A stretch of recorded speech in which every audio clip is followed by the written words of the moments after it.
Hi there, welcome back. It's module 2 of digital strategy. I'm your host, Kelly. I hope you're not sick of me yet because we got a long ways to go. This module is going to be awesome. We are covering off 2 more buckets of our big 8 pillars, if you remember, in our digital strategy. And those are email marketing and your CRM, that's our customer relationship management, or just fancy way of saying database. And they, of course, go hand in hand. You can't do good email marketing without a really targeted, tailored list of people that you're sending your messaging to. The 5th bucket that we've got in the class here is website and search. But before we get to that, in the middle, we're going to be road mapping. So this is where we're going to be looking into the spreadsheets that I mentioned in module 1, the planning sheets, if you will. So where do we find those? Well, in your workbook, which you recall is the PDF that goes alongside your 3 downloadable program guides from modules 1, 2, and 3. Your workbook on page 14 now, we've covered off some of those final pieces of module 1. And then we get to exercise 4A, where we're going to be doing some email marketing. And then we're going to take a little break and head on over to the worksheets, which is a Google Sheet of multiple tabs, as I showed you. So you can either open it up directly from your dashboard in where you're prompted in module 1, or you'll always have them linked right here. So where it's white, it means it's linked, and it's going to open up a tab for you with the actual spreadsheet here. So what are we going to be looking at? Well, we're going to be exploring the first 4 of these tabs. The first most important one being our content calendar, or our events and milestones 12-month calendar. Then our deliverables, throwing down, as I said in module 1, how much, where, and when. So bringing to life those pillars, categories, and content platforms that we've identified as our priorities. And then going a little bit more granular, which I'll get to, and then even more strategic and granular as we go. So without further ado, let's head back over to module 2 and get started, and I'll let you know when we're ready to get super nerdy and break out the spreadsheets. Before we look at email marketing, let's dive into a bit of what's new again on the whole in our digital. A quick break here for some trends. So augmented reality. This is something that so many of us assume is really far off or not at all related to what we're doing, or we're not exposed to it unless you're still perhaps playing Pokemon Go, which is the closest some of us came to anything AR. Maybe you're deep into it and you've got the, Oculus or some other form of AR glasses, and you're experiencing 360 video and beyond through a device like that, or just anything that you've got in your home. We also are seeing it big time in social media, and it's only going to increase as Facebook has heavily invested in it. Some experts are saying that within 3 to 5 years, social will be nothing but augmented reality and virtual reality of, just essentially changing, augmenting, and making more interactive all of the social media platforms compared to what they are today. But let's look at an example of Kylie Jenner and what she did with a really special feature that incorporated some AR within her Kylie Jenner makeup line, the Kylie Cosmetics. And if you look at her, that first screen there on the left, you can see her IGTV button is showing up in her story highlights. And that's a really neat thing that we can all implement. So just case in point there, she's not highlighting any other stories. She's just running tons of how-to, did you know, get to know me and my product videos through IGTV, that free broadcasting channel that's so powerful. But what else has she got? Well, in her new lip line and the new colors that she launched, she incorporated some AR where we could try on the different colors, as my pal Jamie in the middle there has done, and she's landed on the hot pink. Will Smith on the right is letting us try on all his favorite hats, and what is it if not entertaining? Yeah, nothing. But what does it do for him? Well, as a celebrity and a personality, and he's probably got some business ventures, it keeps him top of mind. And it allows his engagement with us and vice versa to go to the next level and become quite personable. Have I thought about Will Smith in years? No, but suddenly I can play with this really neat, cool feature he's got going on. And oh, he just so happens to be also marketing the return of Fresh Prince of Bel-Air. Who knows? Either way, fun ways for us to bring to life some of the campaigns or content that we've got going on. Sure, we're not all going to be able to incorporate something that pricey and, intensive, but we can at least keep our eyes open for it and think about how we could potentially incorporate some of that into our own marketing. Likewise, shoppable everything. This is not just reserved for big brands. As we know, Instagram is owned by Facebook, and we're going to get deep into that in course number 4, Advanced Facebook Advertising. So if we are properly using Facebook Business Manager to manage our Facebook and Instagram business pages, then we're able to set up catalogs and really easily incorporate those catalogs of products and services with price and imagery attached and bring them into our feed, which is really, really neat.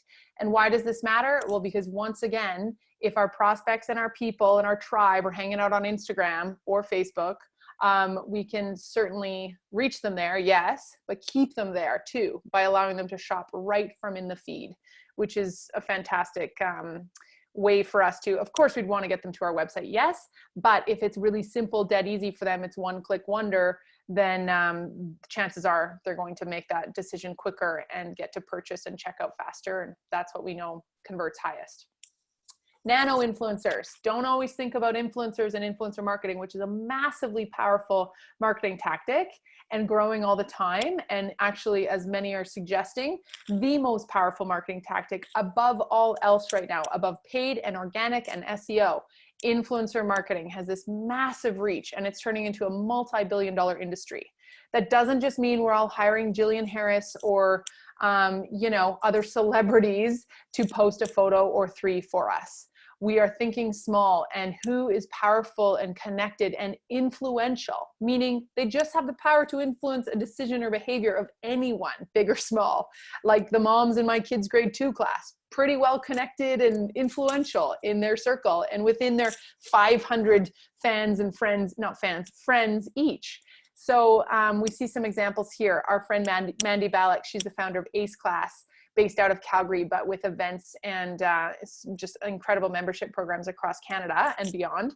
But she is also a spin instructor at One Cycle, and she's targeting or tagging something here from Sport Check. So she had a partnership with them clearly, and they chose her as an influencer, even though she's only got a couple thousand fans, just like Tiwa here beside her, or what Local Laundry has done with some of their influencers. There's no better example than Local Laundry when it comes to partnerships and creating advocates within their niche and within their smaller communities, and having real people become advocates for their brands. And sometimes that's way more powerful than a paid celebrity. So don't underestimate it. Offline experiences. This is where I often joke with our team. This is like old school marketing, but sure, we'll call it offline experiences in the new decade. So what are we looking at? Well, it's when a brand can really take their storytelling and their story living to another level. And I can pose in front of or experience that giant, ridiculous ice cream cone or burger and post about it because you've created an experience for me that's shareable. And, it can be a backdrop or an installation. It can be something that's physical and tangible that we get to live and feel and do. But either way, we're inciting sharing. That is the goal. And a note here that's, I think, important is thinking about statistically the time when customer delight is highest. You think about when you've got a high because you just purchased something you should have or shouldn't have. And it is usually at checkout. It's at checkout, or if it was online, it's at delivery. So how can you capitalize on that moment of joy and delight to get someone to share that right then and there? And offline experiences do that. I've just got this ice cream, and now and it's awesome, but I don't just want to take a picture of it. Many people do, but I also now I'm going to pose in front of this sweet wall with those wings that Mandy was just wearing, because it just goes without saying that I want to have wings, and I'm going to stand in front of that, or that, I really want to showcase my smoothie in front of this living wall. So we see these installations all the time. They're happening for a reason. But what else can you do so that when someone receives their tax return in the mail, I don't know, maybe it's like within a box of frozen bison because you also own a ranch, or it's got, I just ordered some actually really cool political statement sweatshirts from a really neat company called Madam Premier, and a t-shirt and a sweatshirt. And when it was delivered to me, the gals who own the company had also included a little door hanger. Like it was this like beautiful glossy postcard like door hanger, and it said, "Hey Kelly, thanks so much for the support, and we hope you enjoy your apparel." And if I wasn't already inclined, which I wasn't because it's not really my thing, to post like, "Oh, look what I just bought," I certainly did when I read that note, and my delight was as high as could be, and that experience and end result and transformation was as high as it could have been. I just felt such a human connection to them, and that they had gone that extra mile, that tiny extra little step to make me feel like I was like some belonging, or that I knew them, and vice versa. And then what do you know? They set the stage, and I engaged, and I did post it, and now we're Instagram friends. Okay, so let's go into email marketing and customer relationship management here, the old CRM. And they may be different. You might use email marketing, MailChimp or Constant Contact, and you might be using Basecamp or Excel as your CRM. That's okay. We use Infusionsoft for both, incidentally. It's a much bigger, more robust e-commerce and email automation program, but there's plenty out there, and they've come so far. So when we're thinking about the opportunity that is email marketing, we got to think about how much bloody email is sent in a day. Sadly, I suppose. But if we're looking at the billion active user mark for YouTube, Instagram, Facebook, TikTok, we're also thinking about the fact that email is much more widely used and frequented all day long.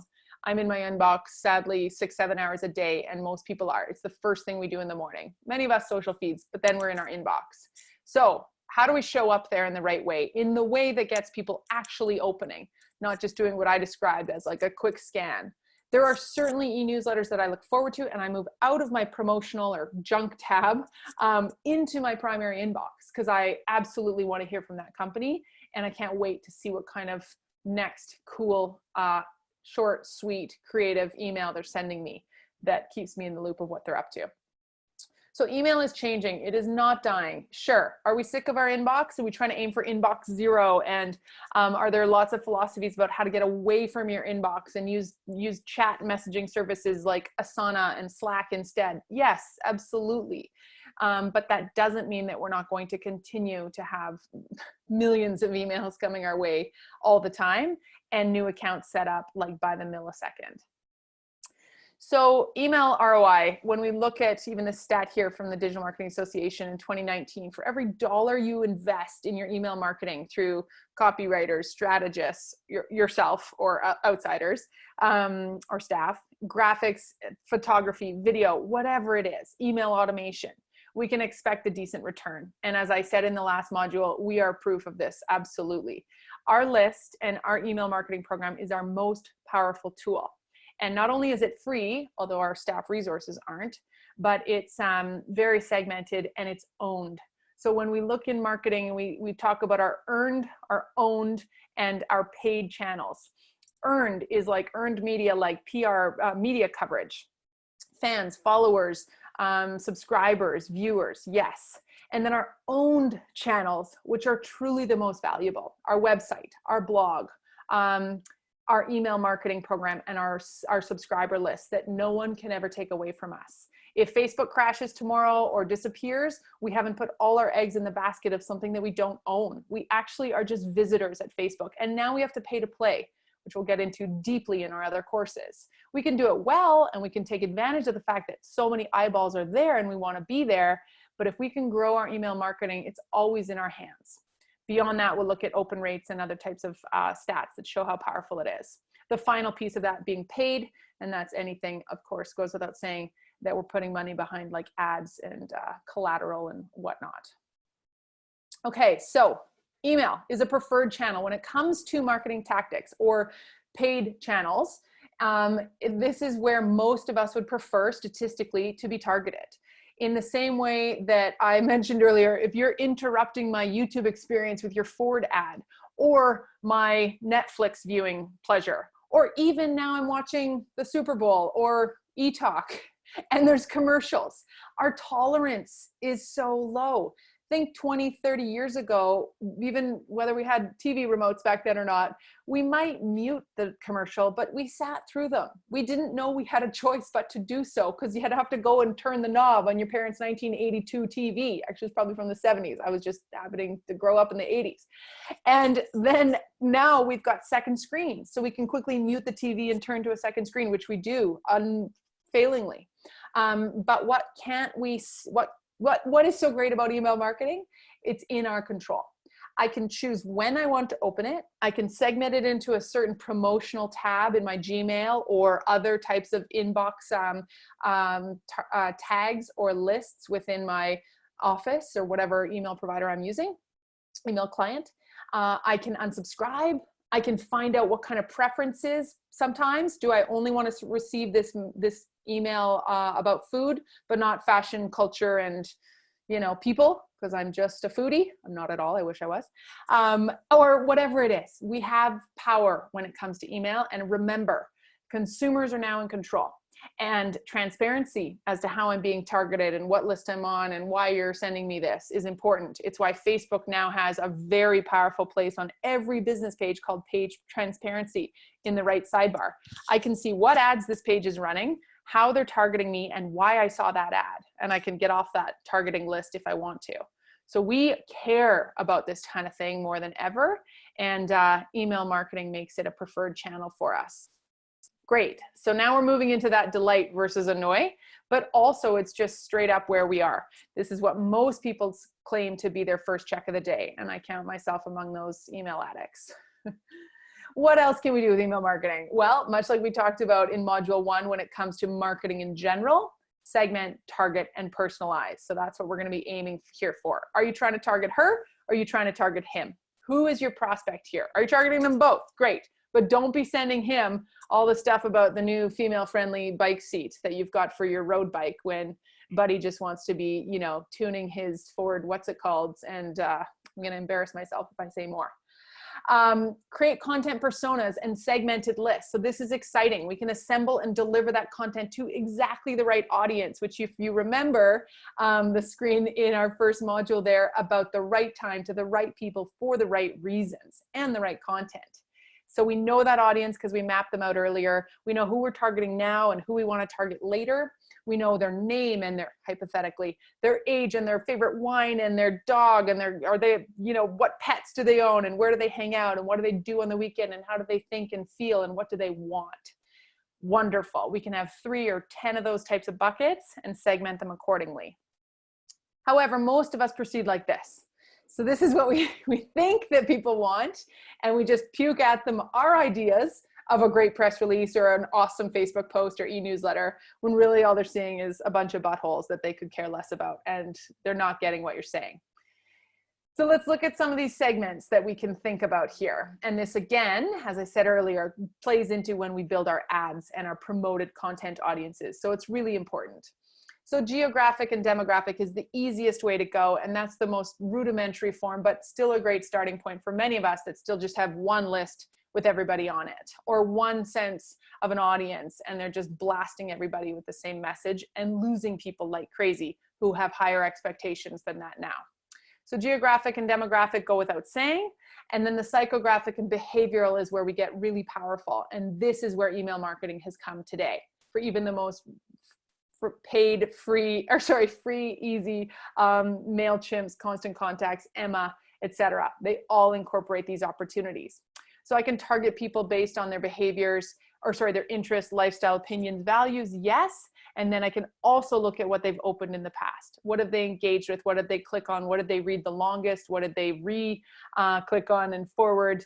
And now I can move them through these really cool trigger campaigns. If you open this, you get that. If you didn't, you get that. Basic. But from there, we can get really dynamic and move them along a journey that we want them to take. Second, we can target people, and really to do so, we need to know the message. So customized messaging, behavior triggered sequences, and dynamic campaigns, as I was just mentioning. So we're experimenting and we're optimizing with content, tags, triggers, and then the delivery systems within them. This is where we've got to be creative and innovative. And we can't just sit back and think, I am going to mass target and continue to grow this list that I'm hoarding, that I only really reach out to once a quarter, as opposed to, no, I'm going to segment like crazy and get people moving through. For lack of a better way to say it, I'm going to beat people into submission to take the action I want them to take with my email marketing. Otherwise, what's the point? I really want to get them moving through. And if they never open and they never engage or click, great. Maybe I put them into some kind of anniversary hello campaign, or, you know, a nurture sequence that's on an annual basis. But those who are really with me, I better be aware of what they're doing and keep serving up more stuff that they want as they move through the funnel. So a few steps to building a high conversion email strategy, like I mentioned earlier, that works for our company, where we're actually seeing people take those actions we hope that they will take. First of all, we're delivering it to them in a way that's meaningful and rich and engaging and speaks to our pillars, but we're then also dynamically seeing what it is that they want. And that happens in these kind of 4 steps here. We're using variation, just like with our social content. We know our people. We're testing, optimizing, and improving as we go. We're taking that data that we see and we're incorporating it all the time. As I often say to our team, the moment we see something's working on Instagram or a LinkedIn article is the moment we better iterate that thing and be more creative for the next round. Because if we just keep plowing out that same meme or quote, because the last one did well, we're going to get pretty boring pretty fast. And human nature says that we always want to see something different to keep us coming back for more. We get bored more easily than ever. So then we personalize. We know the person's goal. We know what it is going to solve their problem or pain point. When they don't even necessarily know it, we can speak to that, and that's how we're really going to win. And that brings us back to this guy, our 4 arrows, where the green is the Shangri-La where we're trying to land. Hitting people for the right reason, not hitting, reaching, and engaging and serving. And in a way that makes them feel like that the hallelujah, you're the solution to my problems. You've just lifted something off my shoulders. Oh my God, I can't wait to read that or tell someone that or implement that into my own life. When we personalize our emails, we can see a 6 or more higher transaction rate. This is statistically, you think about your own opening, reading, viewing habits, and it's when something is delivered to you with your name on it, or when it is personalized with the kind of content you want. And most of us are not yet doing that. And once again, this is not reserved for the Nikes and the Starbucks of the world. Anyone can do this. Let's take a look at a few brands who are doing this. They're not gigantic brands, but they're big enough that we would expect it of them. But just case in point, we are privy to these types of emails all the time. What are those types? Well, an anniversary email. This would be a trigger. I'll show you what that looks like. But basically, I download Grammarly, the world's greatest spell check and grammar check software that goes well beyond word spell check, because it's always checking everything you write on the internet. It's very helpful in your emails or your social posts. And straight up, they just have a trigger-based campaign, or a time delay, I should say, that 1 year later, I'm going to get a happy anniversary. That is just one little sequence, it's called, in their email marketing software that says this person started, they filled out that web form and subscribed to Grammarly on August 21st. And then that created a contact record in our CRM. And then it tagged that record accordingly to say, subscriber, master list. And then it had a delay timer of 365 days. So then the next email that came after that in this sequence just says happy anniversary. And if they wanted to, they could include a merge tag, which would pull in my first name and say, hey, Kelly, happy Gramiversary. And I'm like, what? Oh my God, I had no idea. And thank you for knowing my name, but you should. So that's my expectation. Lyft, what about them? I've been given a 5-star rating and that's worth celebrating. So suddenly I get 10% off.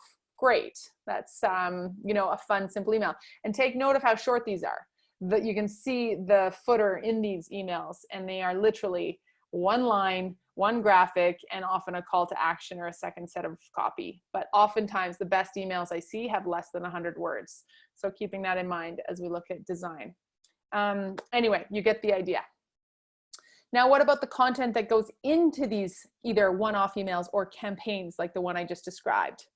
Well, we can have 6 types of email. I mean, there's a few more, but these would be our basics. So a newsletter, which would be like our ongoing value add, we call ours the post. It's our master e-newsletter. It goes out once a week, and it is nothing but like tips and how-tos and value and educational memes and GIFs and white papers and downloads to help people do better digital marketing. But then we have our standalone emails where we might say, hey, Winnipeg list, but really, hi, Margaret. We're coming back. We're going to be in Winnipeg in 3 weeks. Can't wait to see you. Or before that, when we flip the switch on our marketing for a certain event, for example, or a campaign or a store opening, if that was us, we would probably do some kind of webinar off the hop, get to know them, offer them some free ideas, and then slide in a mention of an event coming soon. And here's your coupon. So these can be standalone emails or part of a campaign. Lead nurturing is another type where we're just basically getting in, somebody filled out a white paper, or they downloaded a program guide from your website, or that mileage tracking sheet for the accounting firm, whatever it is. A web form was filled out, they bought in with their name and their email address, and now you're gonna nurture that lead with 1 email, 10 videos, whatever that looks like. You and I are part of lead nurturing sequences all the time that get us to ideally keep opening and take action they want us to take. And then they're targeting or they're tagging us accordingly the whole way along, or segmenting us. Engaged, hot prospect, cold, just send them something and keep them on your list, but they're not buying. Transactional, I've purchased something, I get the emails in response. Maybe it's just 1 invoice or 1 receipt, or it's a series of emails after to tell me how to better use it, to keep me coming back for more. Very powerful if you're selling a membership program. Don't forget about them. For cell phone companies, for anybody that you're part of a recurring payment, you and I both know how fast you're gonna drop off that membership program or that recurring payment if they're not taking care of you along the way, or they're only invested in their new leads and their new transactions than they are those existing buyers. So we can all do a better job of that. Milestones is like the Grammarly event that I mentioned. Plain text emails, just same thing. You receive those a lot, but they'll land in your promotions tab or your promotional email. And that's basically someone choosing not to make a design heavy e-newsletter or email. They're just using non-HTML, plain text. Hey, what's up? Let's talk like we're friends. Okay, this is a graphic of the automation that I'm talking about here. So if we look in the top left, you do a search. I'm looking for weighted blanket for a better sleep. And I'm brought to a website. Someone's optimized their site to catch me top of funnel awareness. Good for them. Or maybe I'm like weighted blanket, hush blanket pricing and store location or something, because I know the brand. Saw it on Pinterest the other day. And they also show up for me at that bottom of funnel, like ready to make a transaction. So this website's been really well optimized for every phase of the customer journey. Good for them. And what happens? I'm also on there and I see this really enticing, I don't know, ebook that I want to read on how to get a better sleep. And Arianna Huffington is the guest writer because they've done some influencer marketing arrangement and they somehow got her to work on this with them. So I fill out the web form because I want that. Well, absolutely, that thing is gated. It is gated behind an e-newsletter. Very rarely anymore can you find anyone who's just got a button and it sends you the whatever it is that you want right away. Most of these things are hidden behind a wall that makes you give them your contact info. It's the modern day version of fill out this, drop your business card in a fishbowl as you're leaving. So great, we fill out our form, we get tagged accordingly, or maybe we just want to sign up for that e-newsletter. Another type of web form, and well, there's many, but if I'm going to give someone my email address, there's the one I just mentioned would be the lead magnet. Here, I'll give you this if you give me your email address. That might be an ebook or a white paper, whatever.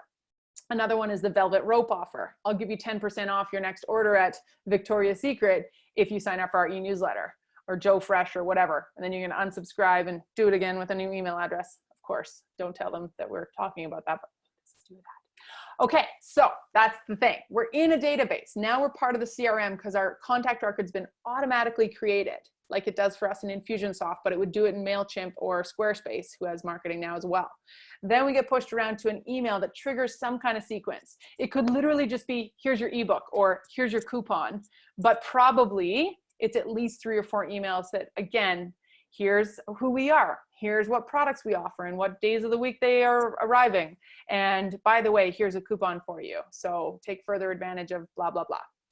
Then we're going to also potentially have in our automation some kind of scoring. So if they've opened that welcome email and downloaded that ebook, maybe they get tagged at the end of that, as we do in Infusionsoft, with someone that's, interested in social media marketing because they chose that ebook versus that, or they're a hot lead, or whatever it is. We did a little survey at the end, and then they get assigned to a salesperson, or they simply get assigned for us to follow up with them in 3 days. So then you can start to see how they're now in a sales funnel, but I don't love that word. I would say a customer journey, where they're going to hopefully now be given more of the stuff that we want to give them. So there you go. Then we measure, analyze, and improve all along the way. And this doesn't have to be that complicated, I'm telling you. Look at Grammarly. That's just one email, and then another one a year later.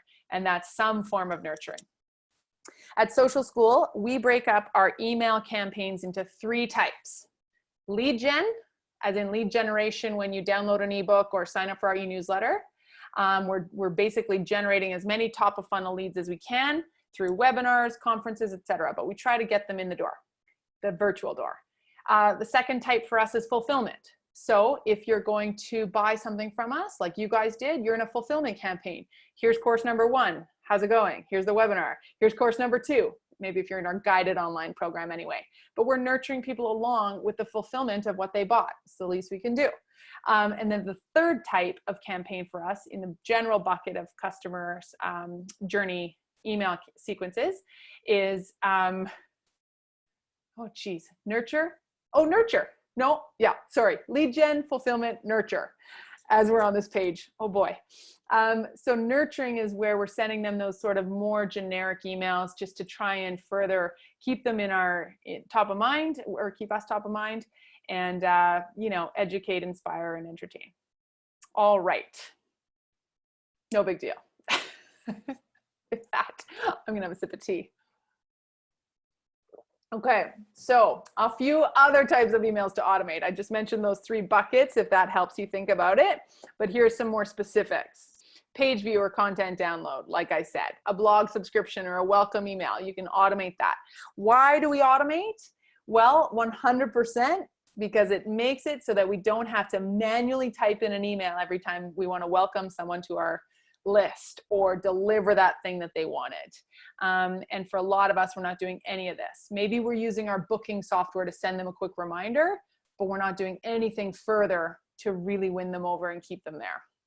The average drop-off time for a subscription of any kind, whether it's a gym or an online program or some kind of membership, whatever, is 3 months. And generally that's when the person either feels like, yeah, thanks, I got this. I don't want to keep paying $29 a month or $299 a month, or they just feel like they haven't been taken care of and they don't actually hear from you and they don't actually feel like this is valuable and they're out. So we've got to do a fantastic job of keeping people in the door. We know that it is 7 to 10 times more expensive to capture new leads than to just straight up keep the ones we've got. So really thinking about how you can automate those campaigns in order to better make that come to fruition. Effective emails, they've got to be trusted, just like our content. They've got to be relevant and timely, same thing. Conversational and actionable so that we can move people along. They're not just like a hard stop at the end of it, like what do I do next? People need to be shown what steps to take. That's why a call to action is a call to action. It's why it exists. Until we packaged up our courses into certificate programs that led people through from start to finish, they didn't know what to take. I don't know if you can relate to this if you're taking our certificate program, but in my mind, it made perfect sense. Well, of course you start with strategy and then you do SEO and then you're going to move into Google ads, then Facebook ads, then we're going to do data science and analytics. Well, I would never know that if I was signing up for someone's banking program because I'm a banking dummy, or HR training or whatever it is. So when you can actually really guide people along, and that even at the end of a blog, tell me what to do next. How do I activate this or action what you're saying to me? Even if it's just share this with a friend or tell us what you think or fill out in the comments. People need that. That's human nature. It's coordinated. So it's part of something deeper. And then of course it's strategic. Same thing. Why are you sending this email out? And if you don't know the answer to that, you probably shouldn't send it, just like you probably shouldn't post it.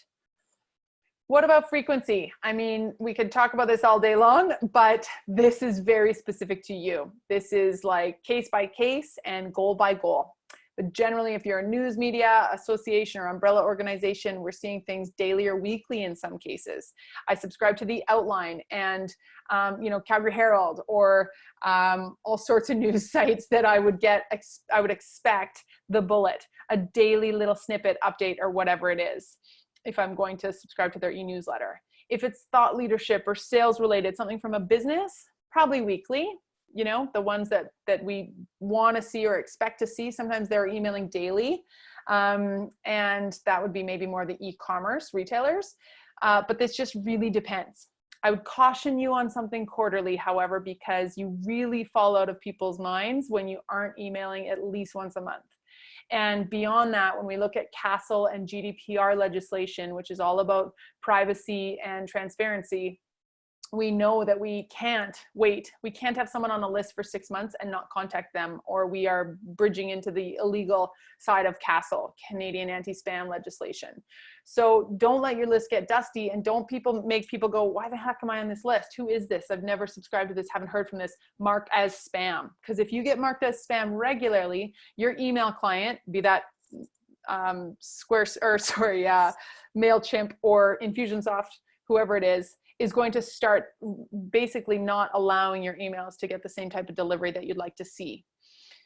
Likewise, Gmail or Google will notice it as well. So trying to be as relevant as you can and as frequent as you need. Testing and optimization. So when we think of the final piece of the puzzle, of course we want to be optimizing. Always be testing or serving.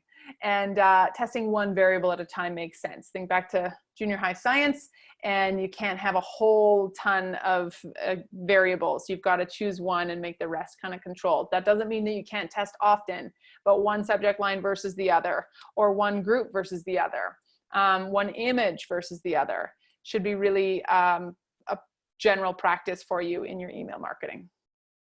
A few things we can test, statements and questions. Emojis in your subject line tend to do well sometimes, but it depends.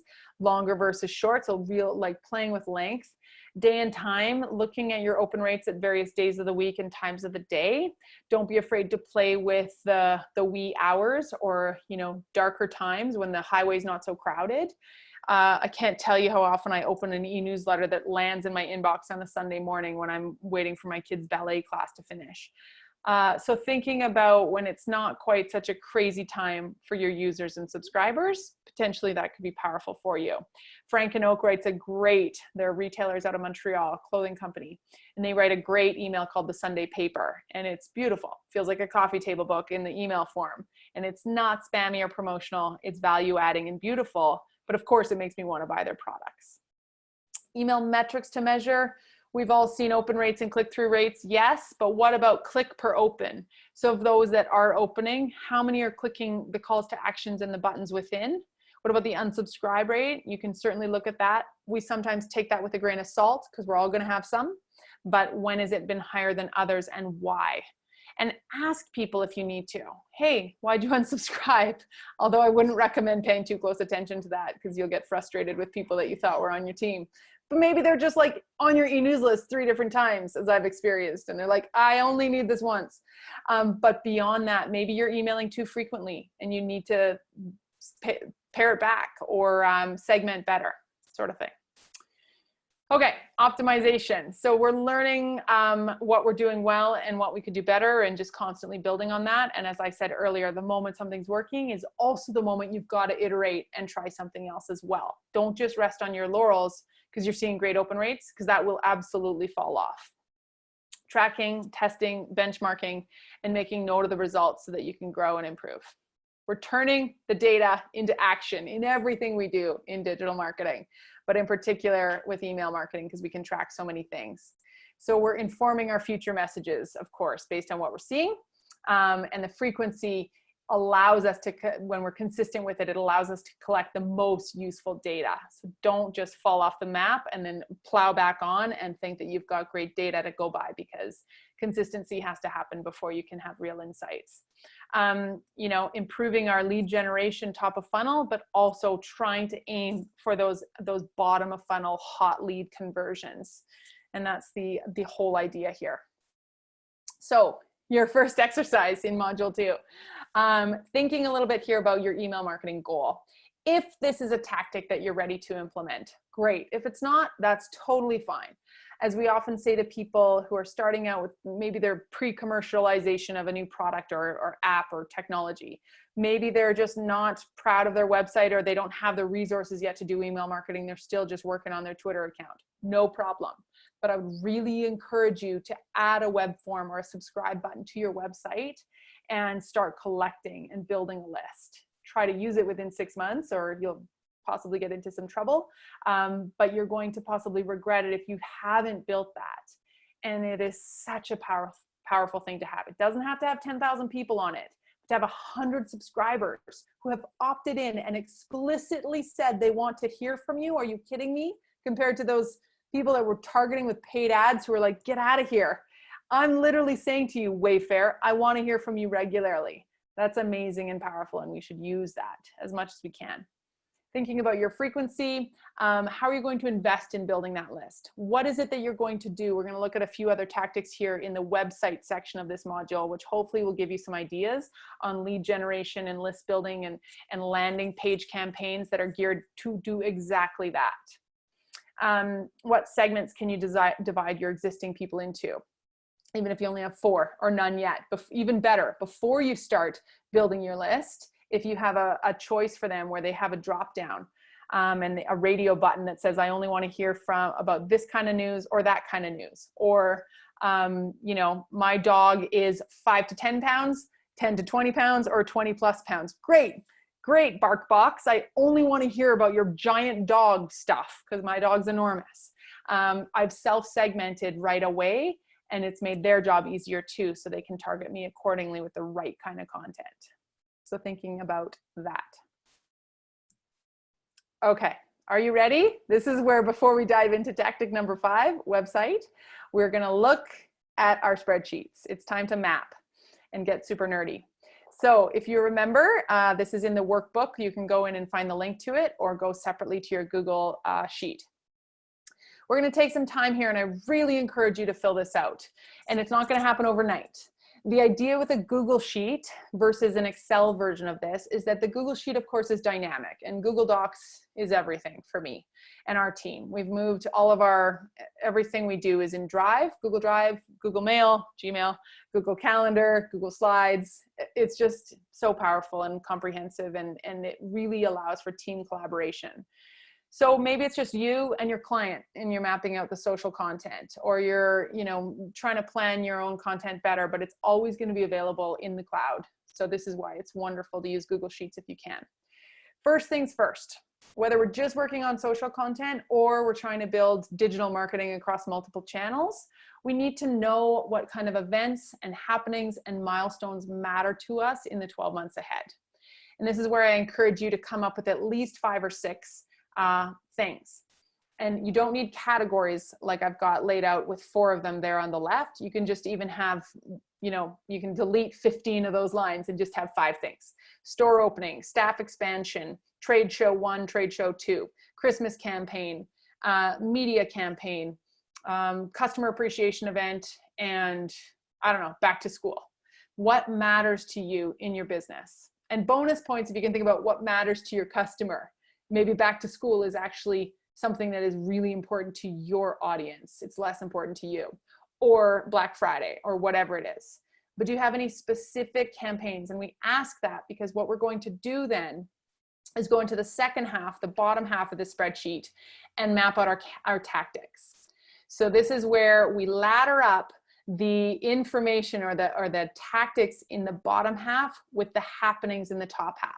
So if I've got 10 events mapped out in the top, maybe they're categorized or maybe not, doesn't matter, however you want to do it, and I make it as a Gantt chart or just even X marks the spot across the year, I can also see where my down season is, or where I've got some real, you know, shoulders of nothing happening. So June, July, August are empty of events and milestones. I got to come up with a campaign and manufacture some interest there. No problem.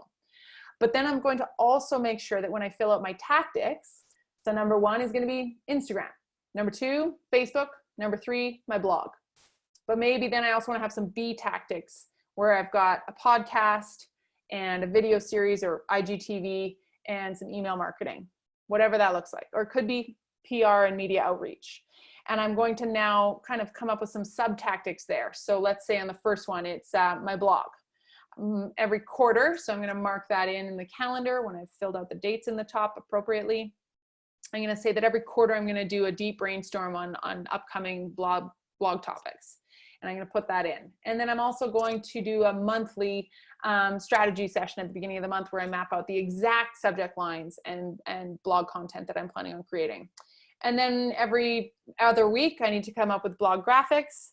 And every other month, or maybe it's every quarter, I need to fill one bucket or pillar within my blog, and that is guest bloggers. So I'm going to come up with those every quarter. So those would be the sub tactics or tasks within each tactic on the left. And if you really flush this out, not only will the top section be a calendar of your key happenings throughout the year, but that the bottom half will be the A and B tactics that you're planning on bringing to life. And I'm going to say that again because this is so important. This is your 30,000 foot view of a marketing plan.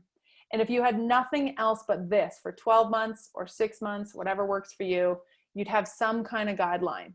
And most of us just start knee-jerk posting on social or maybe writing the odd blog without any idea of how it's supporting our big events and goals and how it reaches our frequencies and our budgets and our pillars, etc., that we're really aiming for.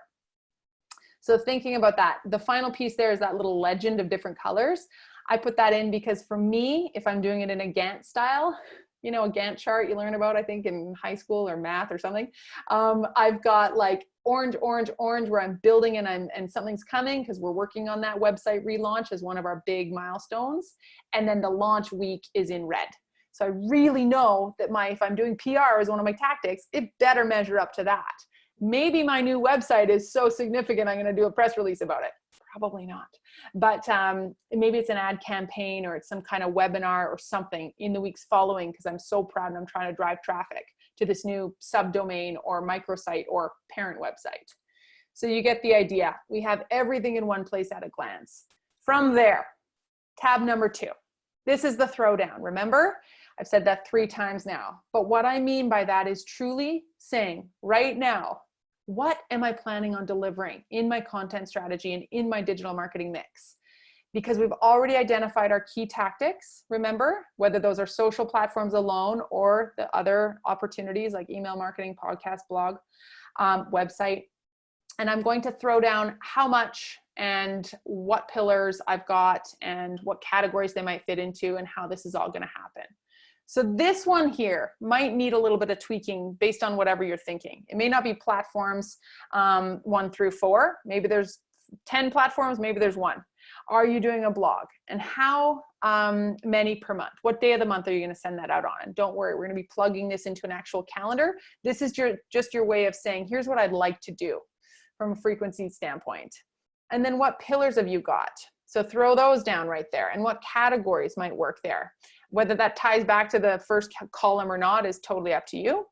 And then what is the timeline and the to-dos that are going to make it happen? That very bottom piece there in red is like, everything. That's the process. So if I look at my social, what am I doing in week 1? If I'm trying to create social content for April, what am I doing in March? And this is the basis of almost our entire social strategy course in the other certificate program. The process that we recommend being a 4-week process, a month in advance. Week 1, you strategize and come up with the kind of subjects and topics and, content that you're going to create in the month ahead. Week 2, you write it, you create the graphics, shoot the photography, you basically create that actual content. Week 3, edits and approvals and any kind of tweaking you need to do to it.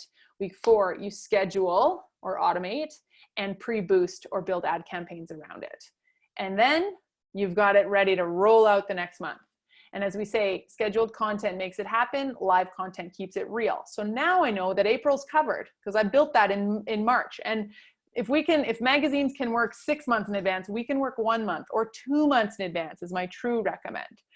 So once that's happening, now I can step into those conversations as that month is live through IGTV or through Instagram stories or a Facebook Live, because I feel really good that my automated scheduled content is the deeper, more meaningful stuff that's ticking my boxes and covering all my pillars. And it's not just promotional spammy stuff at the last minute, as we tend to do when nothing is well thought out.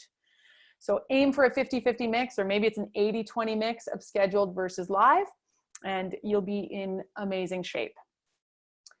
Now, I'm going to also say here, this is where people fall off the map the most. I can't say I know too many people, ourselves included, although now we've got Danielle working for us full time as our content queen, and we're finally actually, practicing what we preach. But for most companies, the easiest thing to push off the calendar every month, and for most social media marketers, directors, business owners, whatever your title, that blog writing session gets bumped because it doesn't feel urgent. But I'm telling you, it's urgent.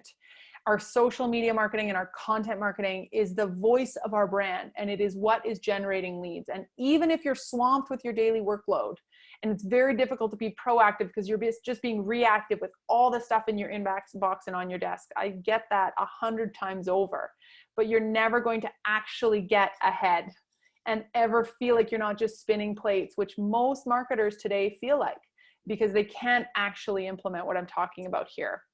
And it's possible. It really is possible. Our membership program that's launching very soon is going to address exactly this, where we're going to take our own advice to not just give people the tools anymore, but to get them to the finish line with actual content club and coaches to check in and keep them accountable, kind of like a personal trainer. So we're really excited about that. But if you need an accountability buddy or just absolute blackout time in your calendar for 3 hours every week to follow that process, then I really recommend you do it, because everybody will buy in on your team when they see the results, and you will have the metrics to show that this process is working, and that earmarking and setting aside this time, no matter what, at all costs, is more important than anything else you're doing. And I'm not just saying that as a biased marketer. I know for myself the difference it's made in our business when we commit to this. We actually start generating a lot of revenue versus just feeling like we're knee-jerk posting. Okay, we're drilling down. We're getting down into more of a close-up view of things with more detail. So the next tab is your high-level content themes, we call it. Take or leave this one. You can delete this tab entirely if you don't think it's relevant. But let's say you have a product focus for the month now. So that April content that you're creating, well, in fact, we're promoting our new swimwear for summer, and we've got this great line of baseball caps that go with it, and also this new sun cream, and I don't know, that was for some kind of retail brand I just made up with the summer angle. But for us, it might be our Okanagan conference in Edmonton, and also our retreats and our membership program. What is your product focus or your sales focus for the month? This is really important, because if you're not tying in your marketing to your sales, you're in trouble and you're far less valuable. So you know what you're selling. The event focus, maybe you've got events, maybe you don't, delete if needed. What's your blog topic going to be, your e-newsletter topics, or your social campaigns? Just basically mapping out a general idea of what these look like. For us, we have monthly content themes, which helps give us an anchor point that we love. And then about 30 to 40% of our content is centered around that theme. Sometimes we even make a color around it, which is easier in our e-newsletter and our blog than it is on social. But can you implement some of this? So for example, our themes follow digital marketing topics. So January's Facebook, February's LinkedIn, March is SEO, May, oh, I totally left out April, sorry. But you, again, have some jump off point. Why do we do this? Well, when we're talking about content on an ongoing, consistent, awesome, varied basis, it becomes still a little bit like post. I'm ticking my boxes. I'm doing all the things I need to do. I'm growing, I'm iterating, I'm learning, and I'm building great content. Yes. What takes it to the next level of awesome? Campaigns. So 3 times a year, 6 times a year, you've got these jump off points, these springboards of some kind of campaign that is going to take your content above and beyond to the where, you know, you're standing out from your competitors, and it took a little bit of extra planning and maybe some extra budget, and maybe it's just once a year. But you know that one of the most important things to your readers or your fans and followers, subscribers, is Mother's Day or International Women's Day or back to school or the anniversary of that earthquake. Maybe it's Earth Day or, you know, Heart Attack Awareness Month or Customer Appreciation Week. Maybe it's not one of those, I don't want to say lame, but generic things that we all do. Like, I'm going to be honest here. The requisite International Women's Day post. Holy crap, you guys, it's International Women's Day. Quick, put something on the internet. Or, oh my God, it's Pride Week. We forgot, we didn't know. Quick, make our avatar into a rainbow. Make a logo that's got some color. Like, oh, we do it and it's necessary and it's wonderful. But what can we do that's more meaningful, that actually isn't just, you know, adding to the noise? And the brands that do this well really, really stand out in this regard. And that's what gets talked about and shared. And it's when we see something go viral. And make no mistake, Life Jacket Awareness Week was not made by some, you know, mom, likely, who wanted to reduce drownings. It was made by a life jacket company. When I was a journalist, one of the stories that I covered to the death, it had so many legs, as they say, was from a Trident Splash. Had a new flavor of gum that year. And they were sending it to me in the newsroom, their product, as did Nestea, as did anyone who I could say, go buy a billboard. That is not a PR story. My readers of my column don't care. And I'm going to lose them just like I would if I put this on social in today's world. So a clever PR firm at Trident Splash, or that they had hired, did instead was create the National Cannonball Championships. And rest assured, Trident Splash was always in the background and always in the signage. And yet they created this event for us to leap off of. And I wrote about that thing for 6 months. Started with the regionals, which I won, and then it went to the provincial, or the provincials, and then the finals at the Toronto Beaches outdoor pool. And it was me versus Brian Utley. And I'm still the reigning Canadian national female champion. Thank you very much. But he did beat me in the end. I think he weighed 383 pounds. But I wrote about that thing to the death. I had costumes and sequins and high heels and little black dresses and wigs. And I did my killer cannonball off the 5-meter tower, like, till the death. We were on Canada AM and Marilyn Dennis and Seamus O'Regan and all the things, all the radio and the TV. So if you can think of something that doesn't have to be that extreme, that goes along with your product. Another great example from the PR realm that parlays really beautifully in digital marketing and social content today is if you were to have, you know, some kind of product, again, that you're thinking of creating maybe a contest or a stat around. I once in the newsroom received a press release from a sock company, Friday Sock Company. No, it wasn't Friday. It was another one. Friday's very cool though. And it said, did you know that 97% of men have at least 5 pairs of socks in their drawer that are over 20 years old? Or something like that. And it was like, oh my God, this is hilarious. Can I write about this? And do you? It got people talking. And it was fun for me to read and write about, and thus I knew it would be for my readers. And of course, buried in there, any journalist worth any stripes would have to say commissioned by X sock company, or they'd already included some handy stats in there for me. Point being, people run questionnaires and stats and studies all the time for exactly this kind of play. You see banks do it, you see, fintech companies for sure, but you also see health and wellness companies, any kind of stats, facts, figures, we love it. And people, consumers and followers and social media users, as well as media, pick up on those sound bites so easily because they're just so dead easy. So all that to say, think about monthly content themes, think about quarterly campaigns if you can, and just be more creative than ever. Oftentimes the ones we see that work, all they took is a bit more strategizing. They backed it out 6 weeks, 12 weeks, and they're like, what can we do this year that's different for back to school or Christmas or Boxing Day that isn't going to be last minute and lame? Okay, next tab. This one's my favorite. If I don't use any others, okay, you have to use number 1 or some form of the schedule or the calendar, but this one is kind of cool. So let's say that I've got my content pillars and I know my platforms and tactics and the frequency with which I'm going to commit to them and the process with which I'm going to get it done. And then I just need a visual representation of it. I can build a calendar like this here in our spreadsheet, or I can go use Trello, which is amazing. And we'll see that in the later slides. Or CoSchedule is another one. So there's lots of apps for this. This is the freest one you're gonna get. And maybe it will make sense for you too. And you can start to plug in those subject lines that you came up with earlier. Take or leave the legend at the top and those examples of things. The reason that I've broken it into a content or a calendar on the left and a calendar on the right is just because I had a lot of overlap. And I liked having squares that were clean. So maybe there's a content snapshot and then there's your sales, events, promo snapshot that complements it, whether you need that or not. But this one is always a hit when shared with management, I will tell you that. And if you can map it out, share this with your photographer that you're outsourcing or that copywriter you're getting help with, great.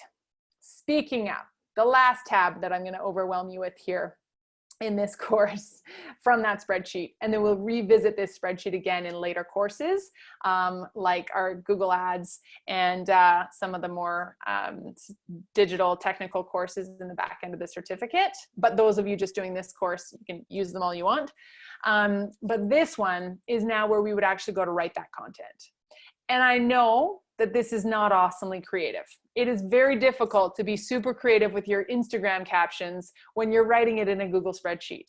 However, I will tell you that this is what we used at my agency and what our biggest, most international clients wanted to see. And it was the best way for us to collaborate with them and get their buy-in. Because sometimes if you're writing in HubSpot or Hootsuite or Asana or Facebook Business Manager, you're just asking for another layer of login, and it can sometimes be difficult. Beyond that, if we're writing out our content pillars and our content type, remember the content types, of course, which I've listed at the top there for you to use as a jump off point. Images, carousels, GIFs, animations, videos, collections, all of those types of content types that complement, or they're the third layer of our content pillar, our content categories, and then what type of content is that. So we would often pass this through the chains within our agency. The strategist would come up with things, as we just looked at, and then they'd pass it to the copywriters, who'd pass it to the graphic designers, and then it would get sent on to the publisher. So some kind of automation specialist who would often be our entry-level coordinator, who would then schedule, copy paste, schedule it all in, and could find that image as well because it was a Google link or it was a Dropbox link to where that graphic was stored. Is it approved? Is it boosted? This is a comprehensive look at it. And when this is used well, it's a very impressive beast.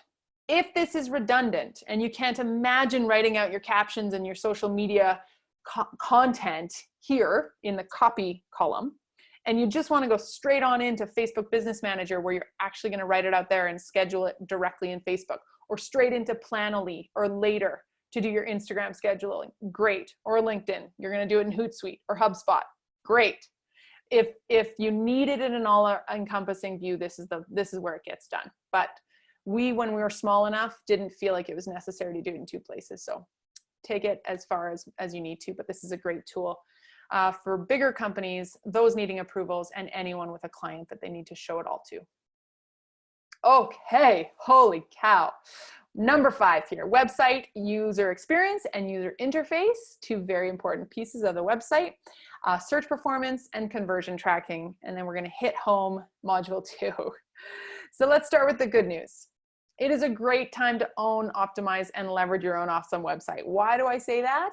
Because remember last module when I was talking about how there's so few barriers to entry and that anyone could, fire up their own new mug store tomorrow because they have access to the domain. They can buy a domain, build a Squarespace website, and create the Instagram feed tomorrow. Yeah, that's true. But amazingly, we can also own our website and make it the best it can possibly be without having to outsource the heck out of it or pay every time we need a little piece of update, this or that. So if you're not already doing that, I hope that by the end of this video, you start to see how possible it is. And our favorite thing to do is show people the ropes of Squarespace, Wix, Shopify, and get them in control, the masters of their domain. Today's browsing behavior. This goes with the same kind of expectations we've talked about in the content they're receiving and the experiences they have with you, but they're high maintenance, as am I, high expectations and limited patience or time. So what do we have? Shrinking attention spans meet unparalleled user expectations for searchability. I better be able to find you if I want to tag you or shop from you or simply figure out what number your store is. Lightning fast load speed, so important. It's probably the #1 ranking factor right now in SEO, and we'll look at that a lot in the next course. Crystal clear navigation that makes so much sense to me. I'm not left wondering what the heck you're talking about in your main nav or secondary. Dead easy understanding of what you do. Seamless journey to get me to where I need to go super fast. And then functional integrations that don't annoy me and pop up and confuse me. And of course, a clear idea of what to do next. If we can achieve this, any of these, this user experience versus the interface and what I'm seeing, we've got magic. Oftentimes we don't have form meets function, or we don't have a designer who's also a website interface expert or experience expert, and it's just pretty but not functional, or vice versa. And if we can have a marriage of the two, we're in really, really good shape. We'll look at some of the DIY website platforms that already have that built in with beautiful themes and templates that we can jump from, and they have form and function. So some must-haves that we're going to look at right now: mobile friendliness, the load speed, offering, content, and integrations, and then how to DIY the heck out of that.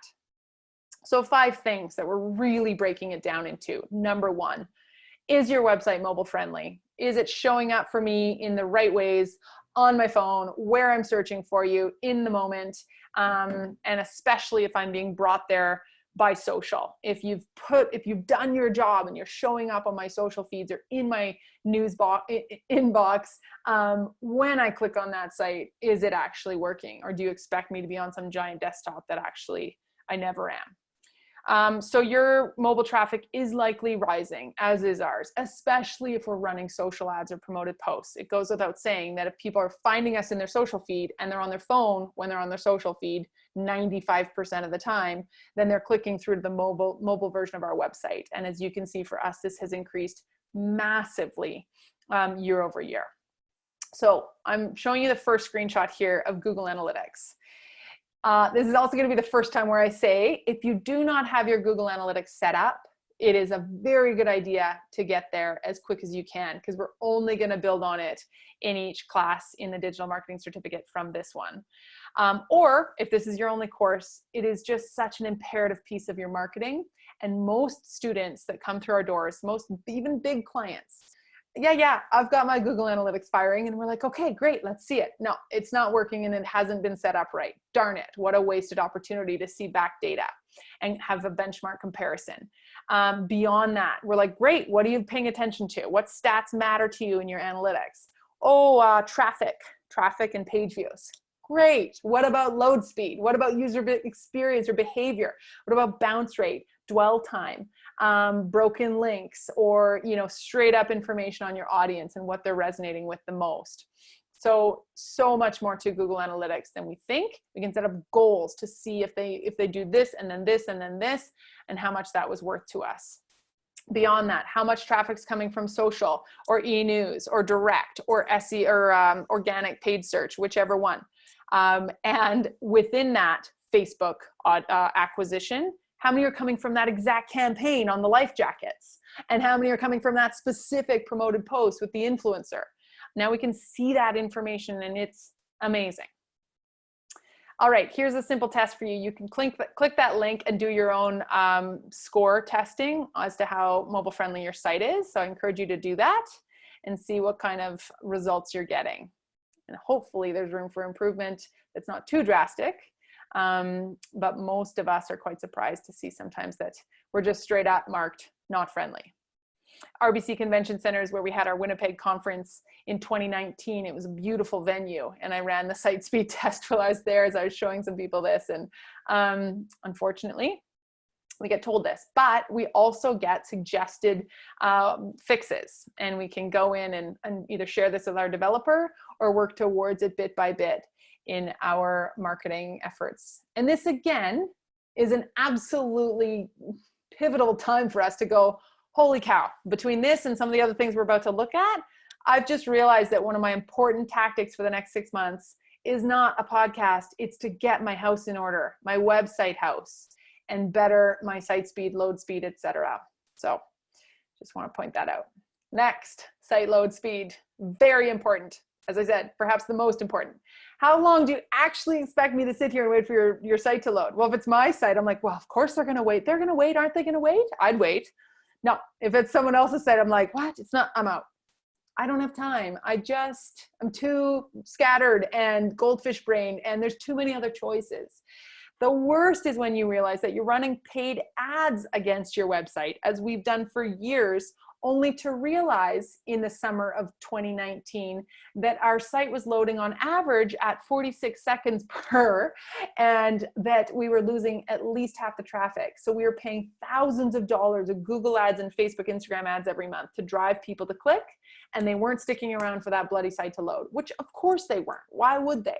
And it literally led us to say enough with WordPress. I am leaving this beast behind. We still run our member site off of WordPress, but it was just too multi-layered crazy for us to also run our front-end sales and information website off of it. So we moved to Squarespace.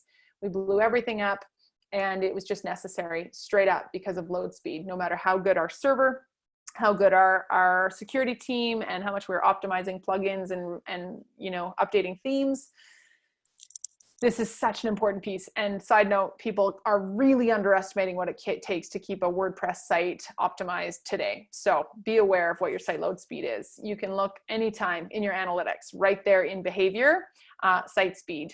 And for us, even after we rebuilt our site on Squarespace, we're still getting 8-second load speeds, but then we can take into account the recommends we're getting and have basically a list that we can work our way through, from optimizing our images to removing videos to cutting back on additional widgets, plugins, and features, and just straight up realizing what's more important, load speed and traffic and people actually waiting for it to load, or that pretty looping video that we really want to play. Okay. There's your site speed test. You can run it there and you can see how you're doing, and as well get some insights and recommends there to work towards. Oh, the RBC Convention Center again. Sorry guys, but we ran this one against their site. Should have done my own, but for whatever reason, we're still working on it. So it changes literally by the week. These guys, for where they were at the time I ran this, were not awesome. You're going to see your mobile score and your desktop score, and go easy on yourself, because this is not an uncommon thing. Check the biggest sites that you know. Go ahead and check Nike or check your big national media site, and you'll see that they're not always as optimized as you would assume either, but we can all work on it. Okay, clear offering. This is so, so important. If you confuse people, you lose people is one of my all-time favorite statements as a writer, copywriter, word nerd. If within a few seconds of being on your site, I don't know what you do, like, what are you selling me? Because this sounds like it could be insurance or it could be like butter. What's in it for me? Why do I care? And is it all about you, or is it about me and my problems? Who you are. So are you a multinational? Are you an independent? Whatever it is. And maybe that's my second click, about, which is traditionally the second most clicked page on a site after the home page, because I want to know who's behind this company and I want to feel like they're connecting with me. And when I get there, it's not about them and where they went to school and all their awards and all their accolades and credentials. It's about me and my pain points deeper. They're standing shoulder to shoulder with me. They're understanding my problem and my pain point, and then they're positioning themselves as the perfect solution to that pain point. If I want to know where they went to school, I'm going to go to LinkedIn. That's what that's for. The about page is not about them, about me. And I know what to do next in that order. So I'm going to scroll, I'm going to go click through, etc. A really neat tool to show us what's happening is under behavior, again, in our analytics, and we can go and see that behavior flow. So what are people doing when they get there and how are they traveling through? Where we see the red is where they're bouncing off. And a bounce rate and a bounce is considered when someone does not do anything, they don't advance without a single click or next page engagement. So that says something to us if we can't get them moving through it, and what stages are just working less than others. a case study here. So Amazon, way back, not too long ago, but within the last decade, they introduced one-step checkout. And when they did, we were all, as consumers, untrusting of it. It was too quick. It didn't feel like it was that easy to get to checkout. Now we know this is like our expectation. But at the time, Amazon actually had to go back and introduce some of these like fake speed bumps along the way to make people trust it enough that there was, you know, enough of a process and security. Today, we simply expect to get to where we want to go really, really fast. And when I looked at our behavior journey and our user journey back about 2 years ago on our WordPress site, I could see that on average, it was taking people 12 clicks to get to checkout on our site. And in my verbose mind, as you've realized, I was like, great, they're educating themselves along the way, they're making their decisions, they're getting to know, and then they make that choice. No. What was actually happening is that those who did stick around long enough were the minimal few. The rest of them, as would I, just wanted to get to where they wanted to go. And if they needed to go back and get more info, those people do, and they book a call, or they get on our chatbot, or they find out what they need. But we don't need to be overwhelmed with redundant repetition and steps that aren't required. So now we've got it down to an average of 3 steps to check out, and it's working much, much better. But we can still see conversion rates, bounce rates, and dwell time, and it's a really important set of metrics for us in our website analytics to pay attention to. Speaking of clear, a few golden rules of site navigation. So when we look at our top nav and any kind of drop downs we've got, if we have a secondary nav, or our footer navigation, and then just straight up again, the user journey that people would take. We can use, there's heat scoring third-party sites that can show you, you can track this. It's a fantastic case or study that you can do on your site, and you can do it with 5 people who know that you're watching them, or, you know, a stranger. And you can heat map how they go through your site with their cursor. You can even do it sometimes with eyeballs. This is probably a more sophisticated computer that's going to track this, but to see what they look at first, and then where their eye goes, and where they're overwhelmed, what they hover on, what they click on, and if they're actually taking the steps you expect them to take, or if they're confused and then do a drop down and then they go backwards, and then this is such an important thing to recognize, because what makes sense to you does not make sense to me. I guarantee it.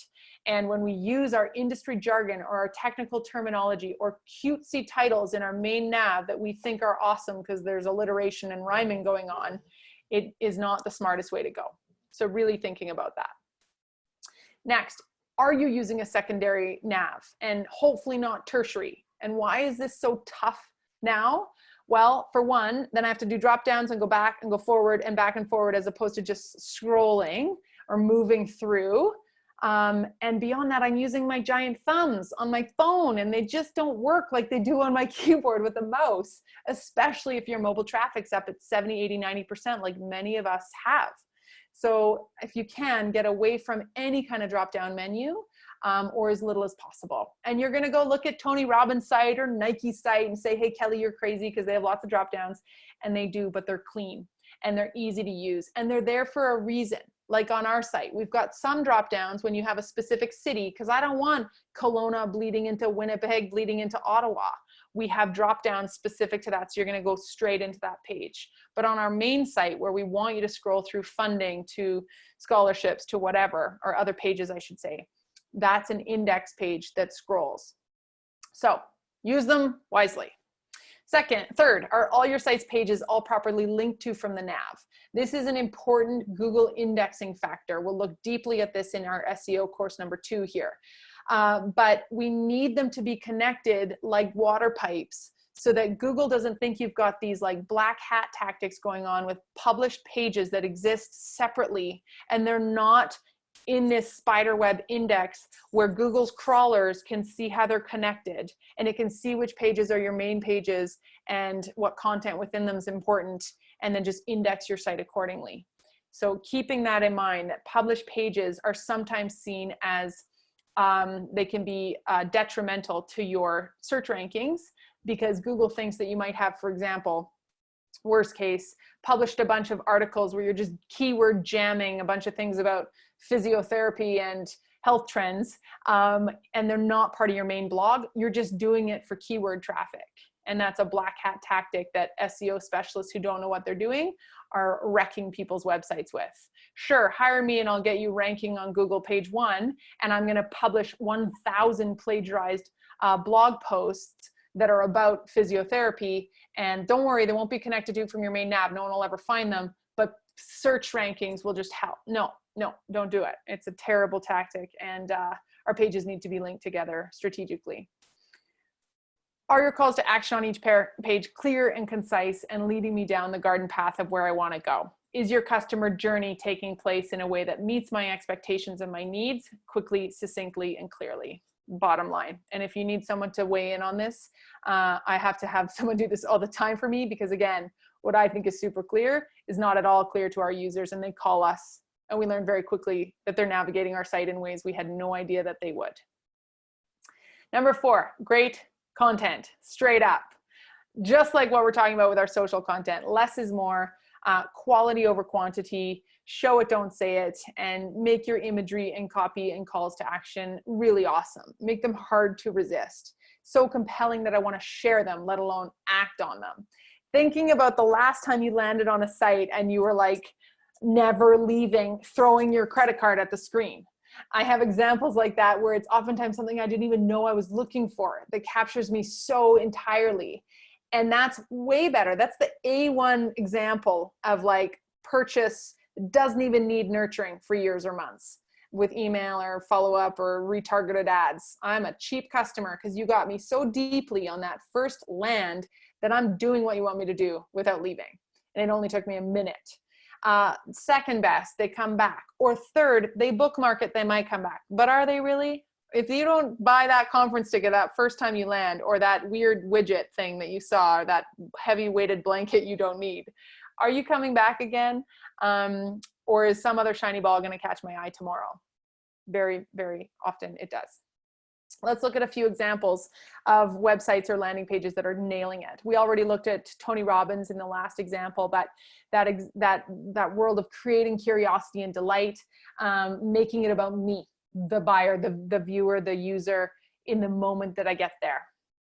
What about some minimalistic, image heavy, image forward that feels like an Instagram feed? This is like, you haven't led me astray, especially if I was brought here from your spectacular Insta feed or, I don't know, TikTok videos.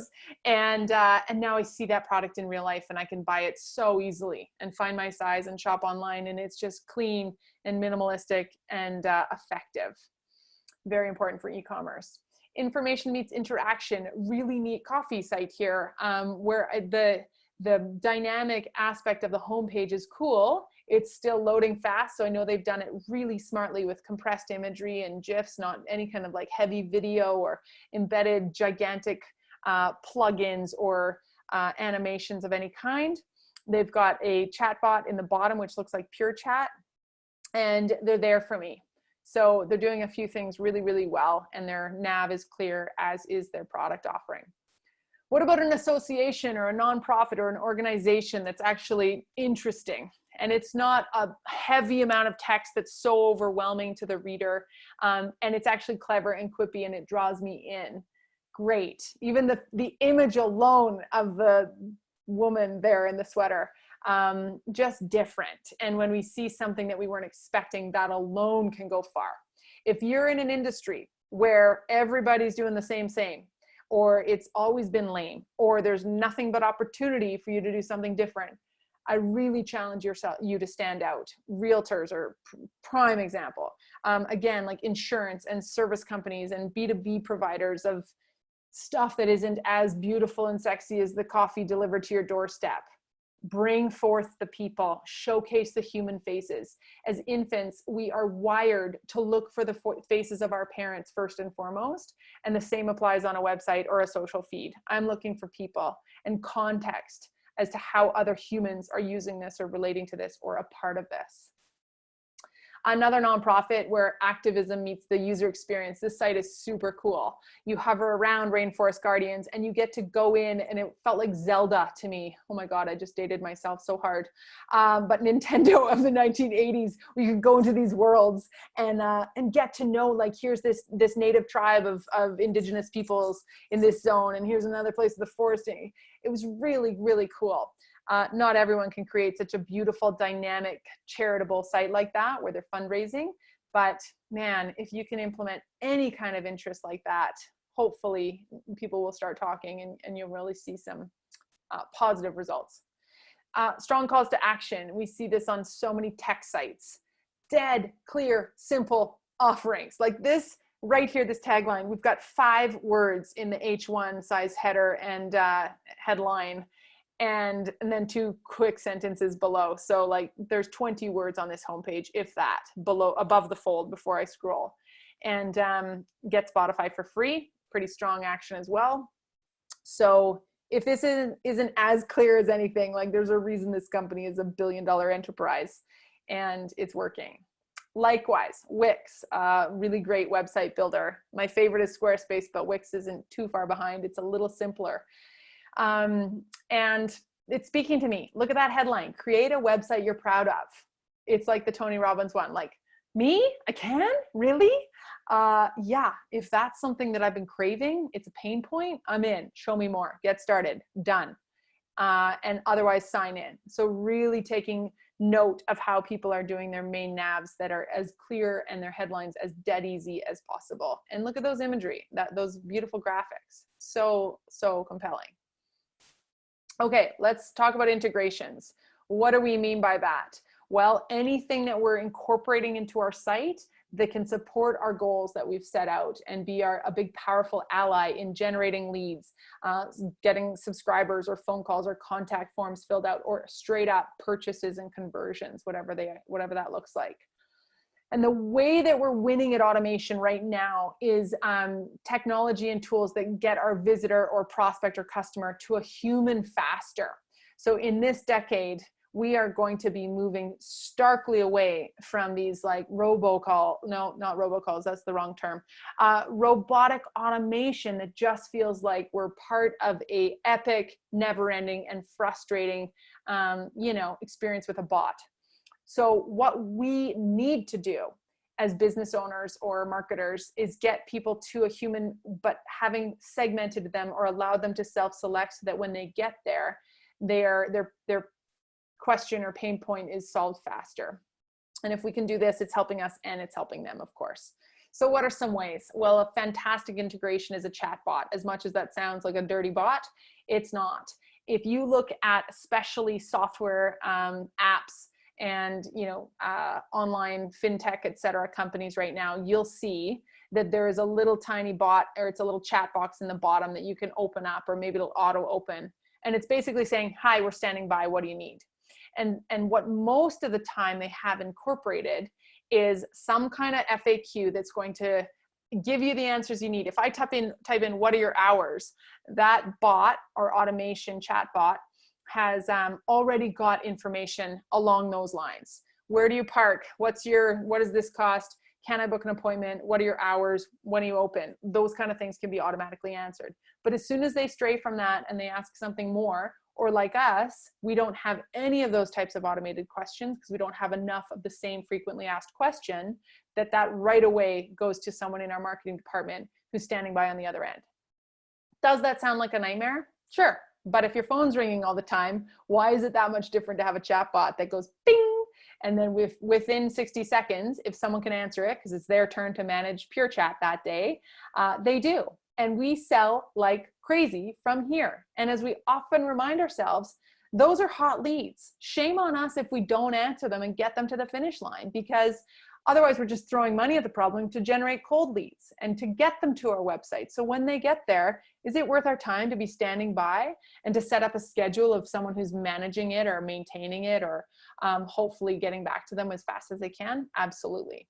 And with all of these, you have the option to set yourself as out of office or create hours, and out of hours, you can say something fun like, we're catching up on our Z's. We'll be back live tomorrow. But for now, your question is being turned into an email.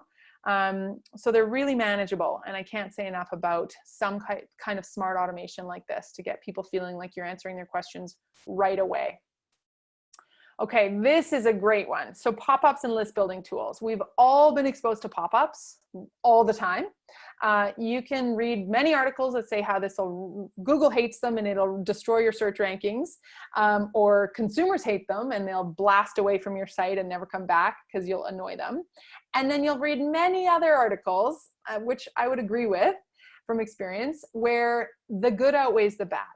So if I think, okay, is Google going to potentially, supposedly, because no one really knows Google's exact ranking factors and algorithmic equation, but if Google's going to supposedly penalize me for having a pop-up e-news sign-up form just before someone exits my site, and only once every 60 days, and not if they're already on my list, and it's easily tastefully exited out of, is that better? Because then I'm going to, if I don't have that, we'll get on average 30 subscribes a week. But if we have it going, we get about 3,000 subscribes a week, which is crazy. But we're paying to drive people to our site. So why wouldn't we capture their business card in the fishbowl while they're there? Or we're idiots because they're never coming back, maybe. So if we can offer them something behind that, like lead gen or that magnet, where they're going to get their free ebook, or they're going to sign up for this or get 10% off, why wouldn't we do that? And what happens is, for the small, slight chance that I might be penalized by Google, I'm going to be driving so many more people onto my e-newsletter list, like I said, who will then potentially click on my site and raise my ranking that way, just straight up through clicks. So in the long game, the long tail story there is that it is a much higher benefit for us to build our list for multiple reasons with a pop-up. And we've experimented a lot with very tasteful ones. They can pop up in the bottom corner. They can pop up on scroll. They can pop up just as you're going to exit the little, like the tab. It goes, whoo, before you go, do you wanna? They're so cool. See, nerd face here. And sumo.com has an amazing suite. I will say that we subscribe to Sumo for their list building tools like these, email pop-ups, welcome mats that take over the whole page. Really, really neat options, so many. And it's $99 US a month. And it is one of our top 5 favorite software tools that we continue to justify. Would I pay 130 Canadian to have that working and building our list to that degree every month? Absolutely, I would. So I would recommend that one. There's other cheaper ones too, but even just go in and look at what Sumo's capable of, and you'll see lots of other options out there too that can do great things. Contests and social integrations.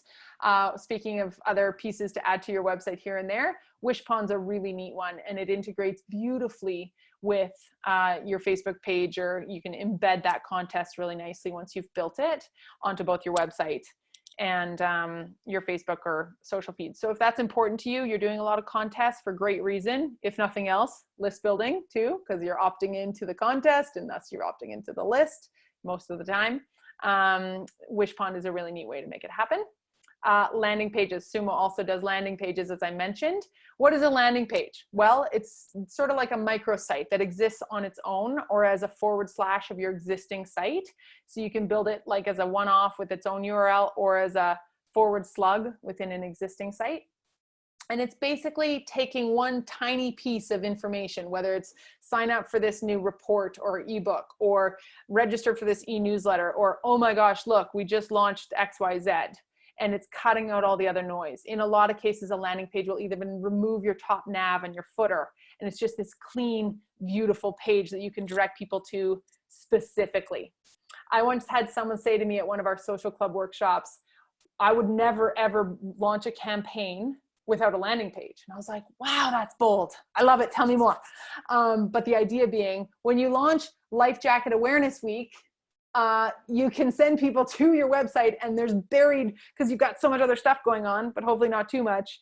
And they have to find where that contest was, or maybe it's down a few pages, or you send them to a specific landing page like this, where they register for Life Jacket Week, and they opt into that, and then they get redirected to your parent site after. So this happens all the time. You've probably seen landing pages. There's many types, and they can be extremely powerful if used well.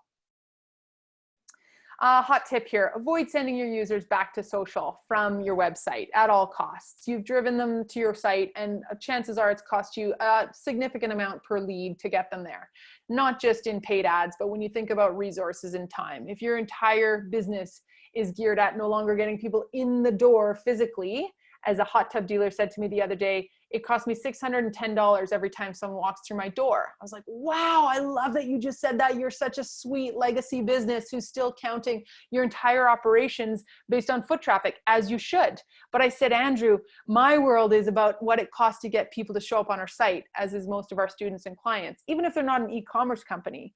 But I hope that soon we'll know that about your business as well, because you need to know what your digital cost is. And when you get them there, they better stick around. So make them dwell, and dwell time is a big ranking factor in SEO as well. The longer people get lost in your site from one blog to the next, or from your about page to your product page to your contact page or whatever it is, it shows Google that they care, and it's going to realize that your site is relevant, and it will serve it up to more people that are looking for that same offering or service, because it's in Google's best interest to serve up valuable websites. Okay, so this is your job now. I'd love you to run a performance audit on your site. And this can look like just the questions I'm asking you, or deeper insights anecdotally or from analytics that you're realizing now that you're properly diving into your Google Analytics. So at the start though, really important to absolutely know who your domain host is and who your website host is, and who has the logins and admin access. And for many of us, this is a scary, eye-opening exercise to realize that we don't know. If you're on a closed source website platform like Squarespace or Wix, which means that there's a physical building somewhere in New York, I've nerded out and stood outside of it, called Squarespace, it's closed source. There is no developer in Ukraine building the calendar widget, or some dude in San Diego making the really cool scrolling gallery plugin. That would be open source, like WordPress is built on. It's more powerful because there's more options, because there's thousands of plugins out there and WordPress themes, but a closed source is more secure and in a lot of cases just easier to operate, because you're not doing theme updates, plugin updates, and the site can break really easily.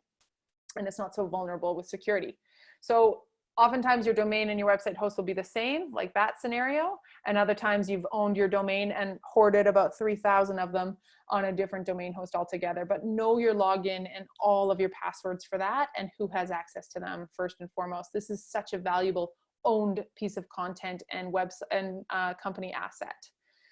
And beyond that, we often don't look into this until things go awry and we've either let our domain expire, or our web server expire or blow up, or we realize that one day when our site bit the dust, that our shared server was not as strong as we thought it was, and some other website across the world ran a Black Friday campaign and it made our site bandwidth crash as a result. And we learn things the hard way often. So ask the questions in advance if you can.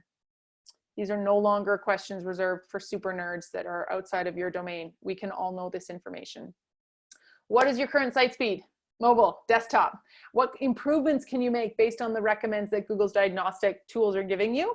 And then what's your mobile friendliness score, which is more important than ever, as I've mentioned several times.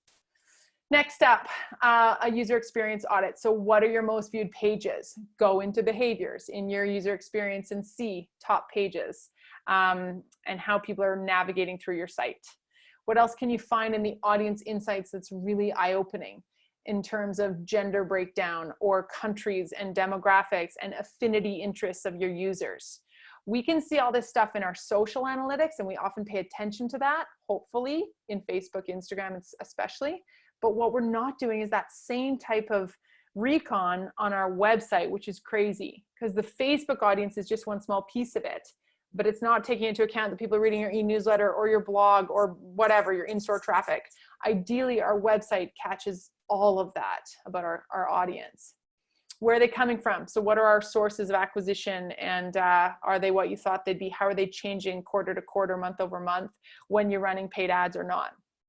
What's your average bounce rate, and why do you think that is? If you're running more landing campaigns, remember, if I'm using my Winnipeg /Winnipeg on my website as a campaign to sell tickets, and I'm sending tons of ads straight there, and the user can do everything they need to right on that, page, enter a contest, whatever it is, they're going to bounce after that. So that might throw off my bounce rate. And I've seen that skyrocket some months when we are running landing page campaigns that are within our site. But other times the bounce rate hovers between 3 to 5%, which is great for us. And our dwell time is ideally over a minute. If it's 2% or 2 seconds, I know something's wrong. Oftentimes a bot will be firing against the site and the site's just loading every second, which can really make us wonder what's happening. Is there a brute force attack happening? How do we go in and block that URL or that country as we've done? But really important to pay attention to. What goals can we set? This is really cool. When you're ready for it, go into your analytics and in the settings section, set the goals. So they land on the homepage, then they check out the offering, and then they buy. Simplest goal possible. And I can attribute that traffic from that Facebook campaign and that purchase being worth $50. Now I know what that is valued at per person, but I can do many other things with goals that are worth looking into. So how can we make improvements, and what is that going to do for us? Really important. Give some time to this user experience section. Okay, finally, DIYing like a boss. I've mentioned a few of these CMS or content management system website platforms, and CMS basically being the DIY ones, where you have a dashboard, you have back-end access, and you can easily update it yourself. And this is the norm now.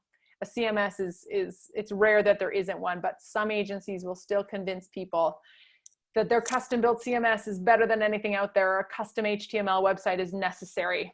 And be so careful, because if you get talked into that, you're basically handing them the keys forevermore, or for as long as you're with them, to say, great, you're going to do all the updates for me. And every time I need to change a bio or add a caption or post a blog, I'm going to pay you $150 an hour. So really be careful when someone convinces you that a custom HTML that they built themselves is needed. Wix, as I already mentioned, is powerful and dead easy, and really nice start for first timers. It's fully hosted. As I said, it's closed source, one of the biggest libraries of site templates, which is great, and lots of site options and imagery that you can incorporate, and content blocks, etc. It's also very affordable. Squarespace, beautiful. This is where form and function combine with also tons of beauty. They are making such great updates all the time. I built a website last weekend, honestly, in about 2 hours, because their latest operating system that they just launched at the start of 2020 makes it so that you can just drag and drop even easier and pick a theme, and it's just like almost built for you.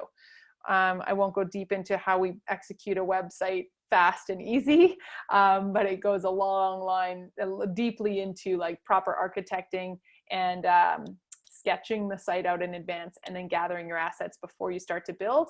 But man, there's no excuses anymore for someone not to have a great site that they own the heck out of themselves.